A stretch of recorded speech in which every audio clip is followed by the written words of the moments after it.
I'm Tom Cooper, and today's action point is all about feedback. I'd like to start off by telling you a story about some feedback I got one time from one of my bosses. He came to me and he said, Tom, my boss thinks you're just not delivering for us. He can't understand why you waste so much time on Project X when there are so many more important things to do.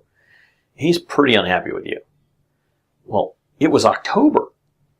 Annual performance reviews were scheduled to take place in January, and this was the first time I had heard anything about how my boss or his boss were unhappy with my performance. I was very upset. A couple of days later, after I'd had a chance to cool off, I went to my boss's boss and I said, hey, Joe, I heard from my boss that you're unhappy with my performance. Now, I've been working hard, and I think I've probably been working on things you just don't value, and I'd love to talk to you about that. Can we sit down and talk about what you do value so I can start to deliver the things you want? He said, that's a great idea.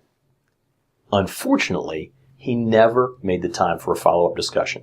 And in January, I received the worst performance evaluation of my entire career. Ouch. In a recent post I saw, Joel Peterson, chairman of JetBlue Airways, listed the top 10 tips for giving feedback to employees. Now, as I read over that list and reflected on my life experience, I recognized my boss and his boss had violated number 4, don't limit feedback to an annual event. They also dropped the ball on number 8, follow-up. The only follow-up I got was my performance review. Needless to say, I looked for another job after that review.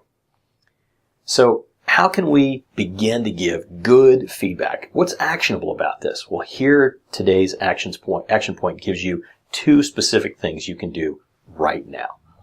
First, don't wing it. Make the time to plan what you're going to say to a direct report when you're giving them feedback. If you think about it ahead of time, you're going to be able to be much more specific. And number 2, be specific. Tell them exactly what you want in detail and when you want it. So don't wing it and be specific. One final thought. Come up with a specific, measurable action item, something you'd like to see somebody on your team begin to do for you right now. Don't wait for review time. Then stop by their office and privately ask them, may I offer you some feedback?